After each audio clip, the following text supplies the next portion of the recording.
And we know that the tragedy or the disaster that has befallen residents of Accra, especially in those identified areas, and we're told that currently over 100 people, actually over 150 people, seem to have lost their lives in the process. And a thrust of the discussion has been about how people site their buildings and whether on waterways or not. And a partner of mine, the managing director of Walter Eduam Construction Limited, Eric Eduam, just sent me this. In putting and siting a building, make sure that where you locate your land is clarified and cleared by the Lands Commission, and also certified and gone through the processes by a quantity surveyor before you make sure that the foundations of your building and the structures in themselves are adequately completed after a thorough assessment by a professional. And Eric Odiambe of Walter Eduam Construction Limited giving us those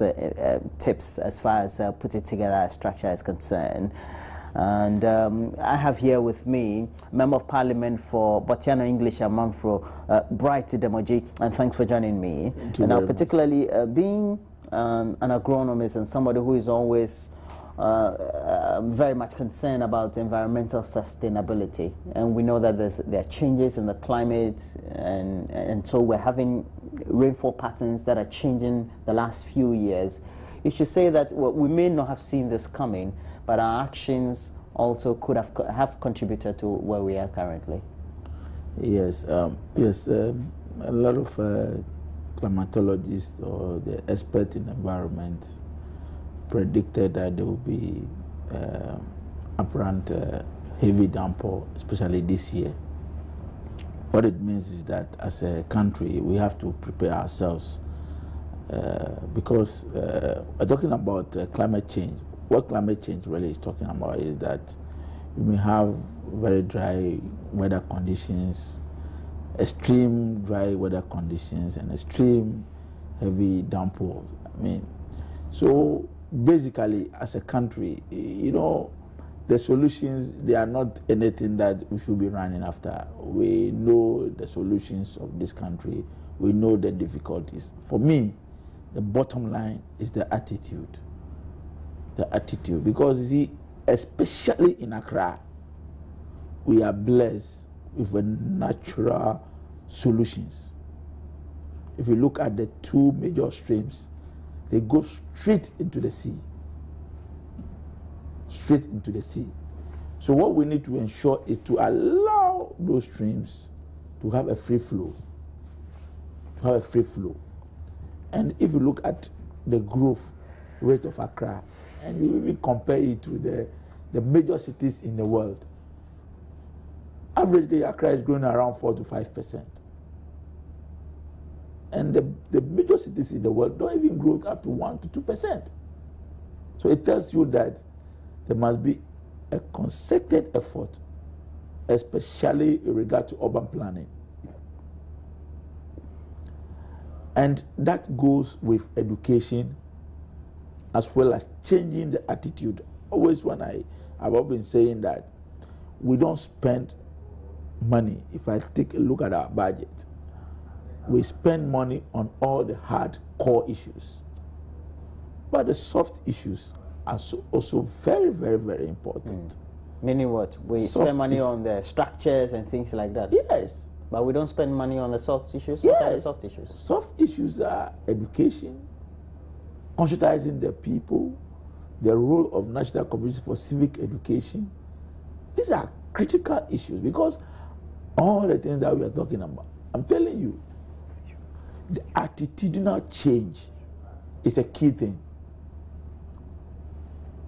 Communities take up responsibility. Those days in the village, if they say this is wrong, who dare you to go and do it? But we watch people to come and build on the waterway. Nobody talk. Those days, you would never be allowed we to have do agencies that are supposed to. I agree with you. But you're saying people's attitude should also complement yes. enforcement of regulation. Yes. People's attitude should complement. Somebody must report. Maybe the whole district assembly have about 2 or 3 engineers or inspectors. and the city is growing, and so they cannot be everywhere. They cannot be everywhere. So they need people who assist them.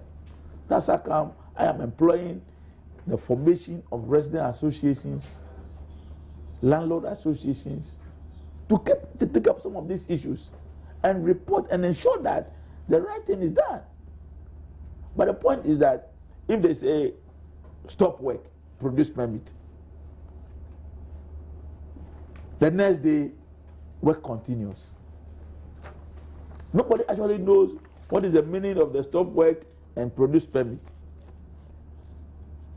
So there's a need for us to ensure that we change the attitude of our people. I was informed that Ghana Water Company very soon will be opening the dam.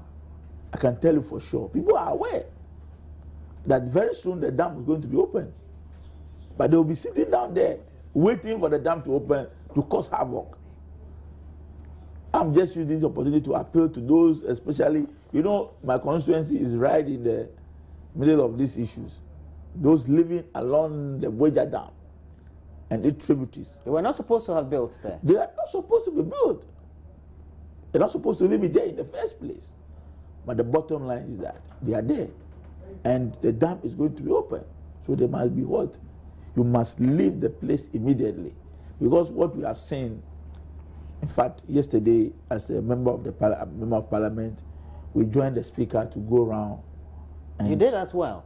Parliament? Yes. Oh, yesterday. Nice.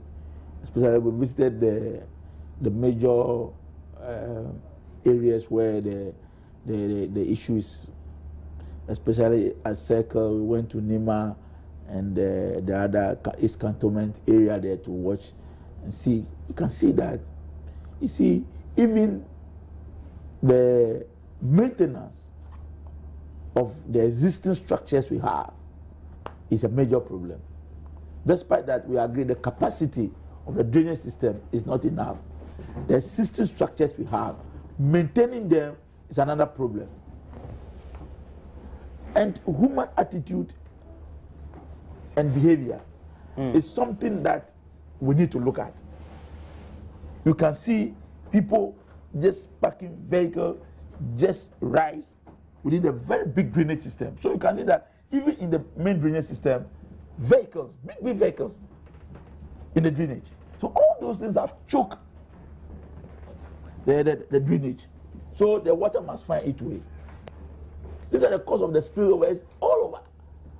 And one thing I've realized is that every year we talk about perennial flooding, and when we talk about it, the stakeholders, the executives, the legislature, with the MPs, we talk about it, and when the season is over, then we go to bed. I think we must change our attitude. As executives, as legislators, as stakeholders, because the point is that even the media, because when the thing is over and everybody kept quiet over it, and we focus on politics, and we focus on something else, then attention is moved. So we're all part of the problem. Yes. Okay. So if we can follow up, assuming that the president make a statement, or the mayor make a statement that is going to take these measures, and the next 2 or 3 months, nobody asks him any question again. You know, we are there, you are there.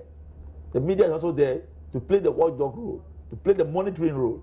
So if you come out and say that, as a mayor, I'm going to do this, I'm going to do this, I'm going to do this, then there must be somebody who should be monitoring, apart from maybe his boss and supervisors, who are supposed to monitor and ask questions at the end of the day with the parliamentarians themselves, because people are living, or people are members of parliament in these areas. In these areas.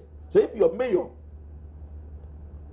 says that I'm going to take these drastic measures or these measures, then you need to ask critical questions. Then you, as an MP of the area, you are not just an MP of the area, but you are a member of the Accra Metropolitan Assembly. then you need to follow up with a question. That when you go to the assembly meetings, you ask him that the last 3 months, you said that and that and that and that. What are you doing about it?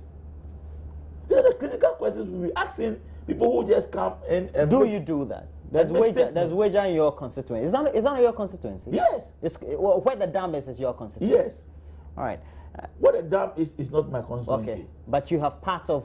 Yes, I share boundaries. You share boundaries with the dam. Yeah. So whatever it is, you could have some members of your constituents affected. A lot. Mm-hmm, a lot. Yes. All right. So all that I'm trying to say is that all of us have a role to play. But the key thing is that attitudinal change for all of us, the executives, the legislature, the media, all the stakeholders, and even the people ourselves. Actually, we must change our attitude. Otherwise, every year we'll talk about this and it will recur. It will come again. Then we're back to square one. We've been joined by Ahmed Arthur, Member of Parliament for Kankwe South constituency, and he's on a number of committees, but this one is critical. It says a poverty reduction strategy, as well as the defense and the interior committees of Parliament. And so, I mean, the two are poverty reduction as well as defense and the interior committees of Parliament. Yeah. And you were on tour with your flag bearer. Yes. And you even distributed relief items in your constituency. Yes. Did you have some of your residents also affected? Myself, I was affected. How? It was up to my chest level. But before I come to that, my brother said something that I think I have to just give him a little support there.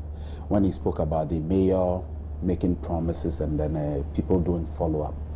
The responsibility is with the assembly members. Okay, they should be able to hold the mayor up to his word.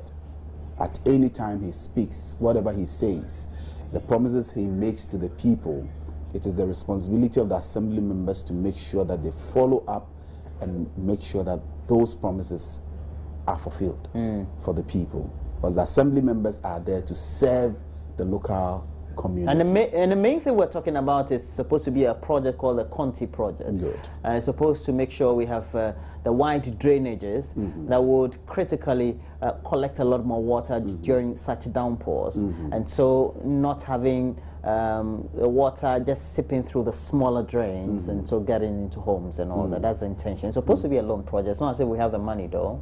So it's supposed to be a project we have to contract. But at the end of the day, we have institutions that are supposed to be responsible. But at the same time, the attitude of the people, you know, it's not good. We throw refuse indiscriminately. We don't obey building regulations, even as a people. You see, when issues of such nature happens, and we straight away want to look at who is causing the problem, attitude of people, we will not be able to deal with the issue. But for me, the issue is simple. We don't have big enough receptacles to receive the volumes of water that passes through this area. When it rains heavily, down from the Kwapim range, the water pours down. And we should have big receptacles here to receive the water and then offload it into the sea. Unfortunately for us, the Odo receptacle is always choked. Quite apart from it being choked, this construction that is going on in Circle currently has also affected it in a way, because right at the Neoplan station end, they have mounted pillars in the drain. And anytime it rains, you know that the rainwater collects debris. It collects rubbish, filth, everything. Okay, so it gets stuck up there and the water is not able to flow. And water will definitely find its natural course. You understand? So that is one of the problems. The receptacle that is the Odo River is low-lying. It is lower than the level of the sea. When it is 4 o'clock in the afternoon, just drive to where we call the Dogo Beach, where they call Lavender Hill, okay, and go and observe the interaction between the sea and the Odo.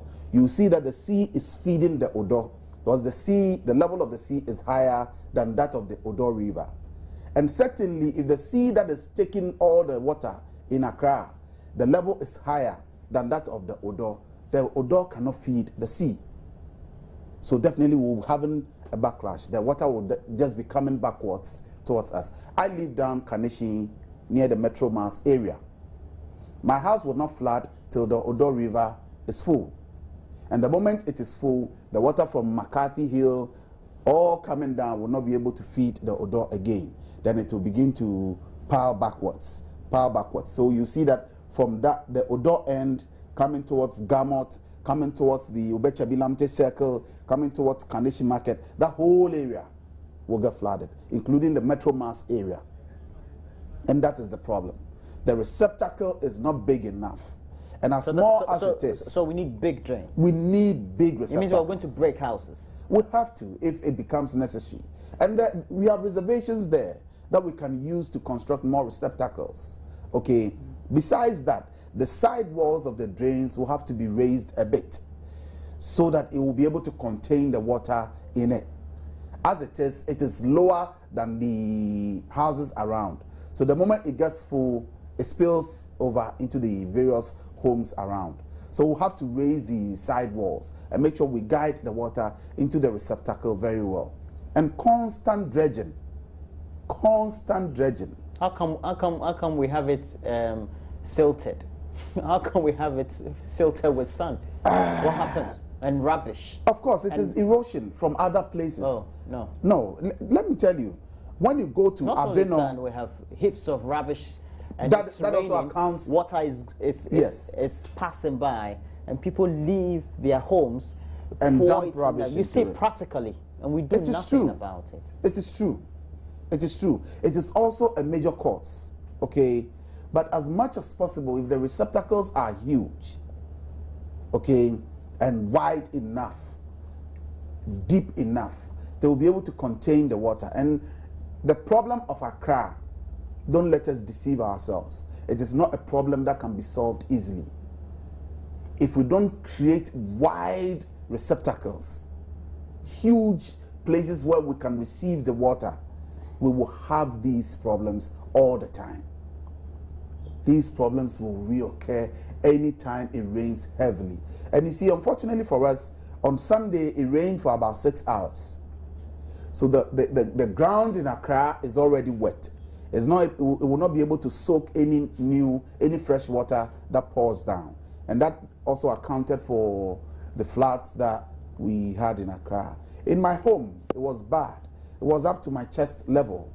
The whole area was underwater. Okay, it took about 3 cars away from my area. I was just fortunate I moved my car out of my house before the water rushed in. So it didn't really affect my car, but my neighbors, there's a Zoom Lion office 2 houses from my place. That whole building was submerged in water. And it's so bad. It's so bad. The First Light area, the whole area was underwater. Currently, I've gone round, distributed a few relief items to people within the neighborhood. We'll be coming to Aveno to come and do some distributions as well in Aveno, because we'll have to support the people small. The residents will have to give them some kind of support. But the major issue is with our drainage system. Construction. You see, the major issue is with our drainage system. Our drainage system is not the best. And currently, the project going on at Circle, you see previously in front of the SIC and State Housing Company, there used to be these wide drains there. They have collapsed all these drains and they have put in place smaller drains, culverts, the pipes. Okay, they have put in place smaller pipes. And these pipes doesn't have big capacity to collect all the water in the area. You understand? As compared to previously when the drains used to be wide. Even when the drains used to be that wide, we were having some problems. Now you have Now you have collapsed all those drains, and then you have put in place the culverts, the small ones. And those small ones, unfortunately, the 0.6 that feeds those ones, when the water is coming, it comes with rubbish. It comes with filth. Though these materials will go and block the inlet, and the water is not able to flow into it again. And these are the problems we are facing in Accra. I think our engineers will have to rethink the way we construct drains in Accra. Of course, they are using standard measurements and standard ways of doing things. But the problems we are having here are not standard problems. They are beyond standard problems. So we have to be creative enough to create ways of dealing with the situations. But quite apart from that, residences should also put in place measures that will help them block water from coming into their homes.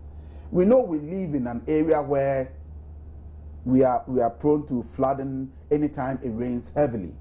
Okay, so what are we also doing to make sure that we construct barriers to prevent the water from coming into our homes and into our rooms?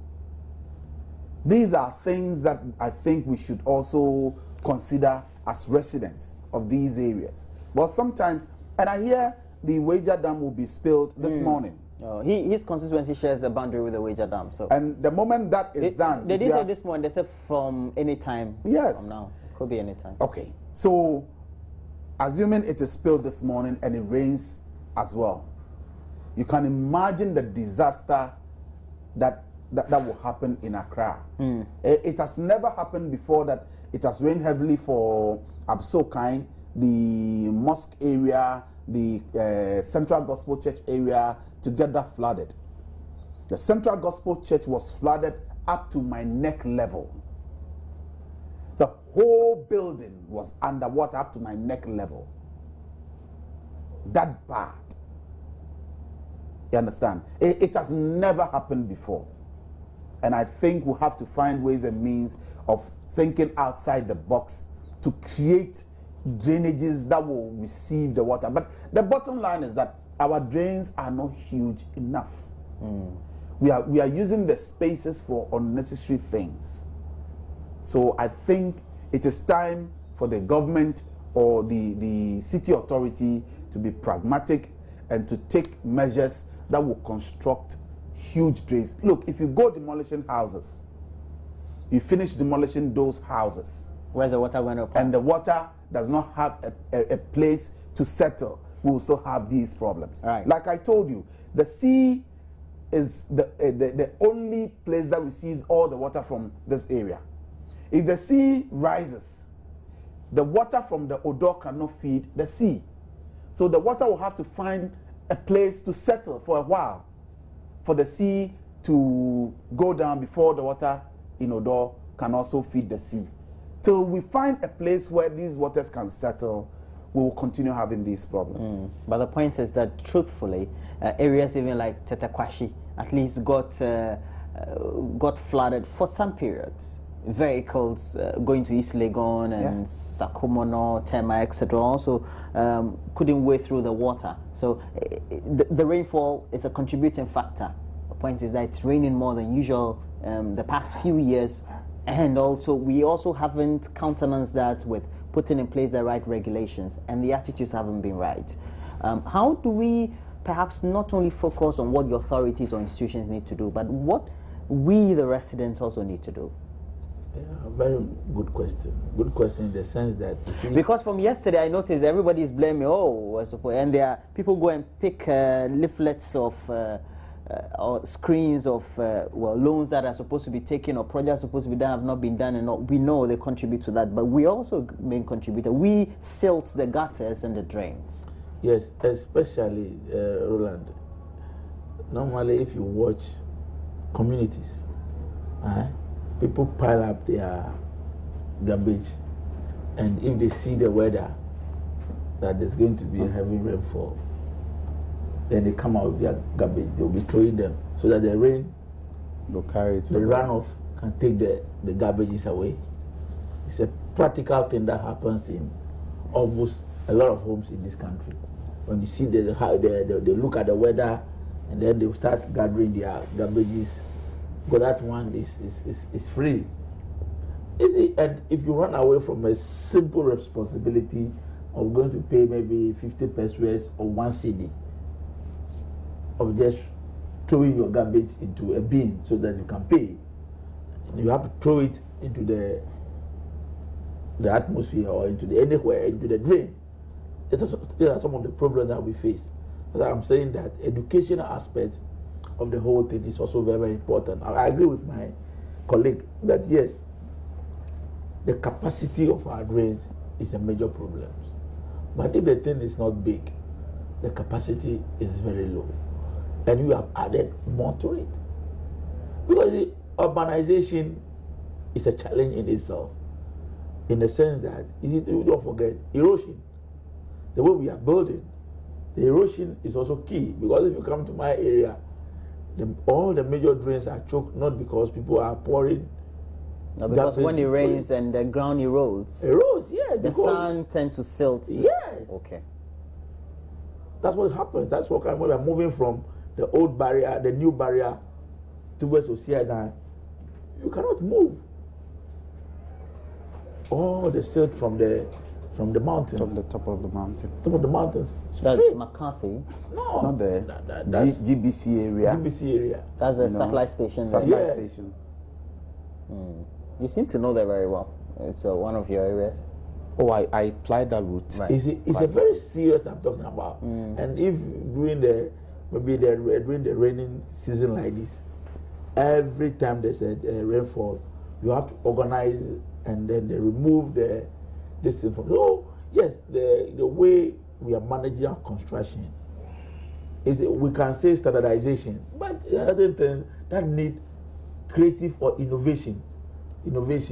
Our engineers, I can agree with them that what they were taught in school, they're supposed to apply those ones. But they must also have some level of creativity. Because sometimes our environment and what we learn in school, we can agree that all the things that we find in our books are not from Africa. The engineering concepts all are not from Africa. And our environment are quite different from what we learn. So appropriate technology should be the order of the day of our engineers. Not that because you went to school and this is how it is done. So we should look at the structure of our environment and design things that will fit the environment. Going back to the circle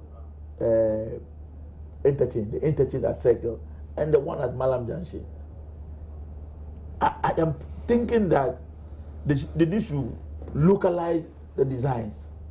Malam Junction. Malam Junction. Where's Malam Junction? Okay, the one on the M1. Yes, I went home. I left Parliament around 6:30 because I was doing some small reading at the reading room there, and I got home 1:45 a.m. because we cannot cross Malam Junction. No, not just Malam Junction. From Obechabi I cannot, right down to Malam Junction. If you say Malam Junction on the N1, yes. You mean the M1 also got part of it got flooded? I'm telling you, the whole of Malam Junction, down the whole of Malam Junction. No, the Malam. Not the overpass. Not the overpass. But See, there's a road there's down. the road there's under. Yes. Yes. The one that links to from McCarthy Hill. Yes, the one linking the Awoshi side and this side. There's Good. another one that's from water. the street to Kaneshi. Yes. Yes. The one that Yes. goes to yes. Yes. You cannot move. Yes. No, wait. The one that junction, that place, Yes. that we have one top. Yeah. Yes. The down there got Yes, flooded. yes. You are serious? You cannot move. Yeah. But that was for how many hours? I said I left Parliament 6:30 p.m. And you got home after 1:45 a.m. Wow, fantastic. 1:45. But you're an MP, so if you see this, at least you'll feel what we feel. No, but the point is that you see that area Because MPs they don't feel what we feel. No, the point Are you is, sure? we are living in a community. I live We live right with in you. my community. I don't live anywhere. I We live live with right you. in, That is not fair. I live in Aplaku, in my constituency. So the point I'm trying to make is that there was a problem there before the construction of the Chances are your house did not the get flooded, overpass. but No. my house got flooded. My chances of you get the getting point. flooded are There's low. that problem was there before the construction of the overpass. I think that in the The design, Pangos area You see, anytime that place is a receptacle. Okay. Now, but I have on the line Eric Adriam. He is a member of the Ghana Institution of Quantity Surveyors and also the MD for Walter Adriam Construction Limited. And I would want to ask you, what should be the precautionary measures that developers need to take, i.e. if they want to put together, let's say, a structure, do they need to look at whether the place is a low-lying area, the type of land they want to build on, etc.? Hi, Roland. Yes, please. Thank you very much for your question. But one thing I would say is that most developers, you know, when they just obtain the land, they will just want to put up anything just to satisfy customers who are on their neck and who want buildings to stay in. But one thing they refuse to do is to obtain soil reports, okay, from the geotech engineers that will let them know as to the bearing capacity of the land. And based on this bearing capacity, the structural engineers, they do their design, structural designs. I realized that when the flood occurred, a lot of, you know, fence wall, a lot of buildings were collapsing. And this can be solved when the necessary information is obtained about the land that they are going to build on. And when these informations are obtained, the structural engineers come up with designs that will make sure that the foundations will not collapse. For instance, sometimes if it's not too good, that if the land is not too good, they introduce what we call ground beams. Okay, and the ground beams come to support the main building. So if there's any settlement that is being caused, then the ground beams can support the structure. Okay, but most of the developers don't take. But in instances where now people are selling even lands, let's say in the communities now, because Osu, it could be Avena, it could be Circle, anywhere. They are selling them for huge prices and they are putting up high-rise buildings. But in between them, there are no drains in the communities. And these are already planned communities. What are supposed to be done, briefly? Yeah, this is a major issue, okay?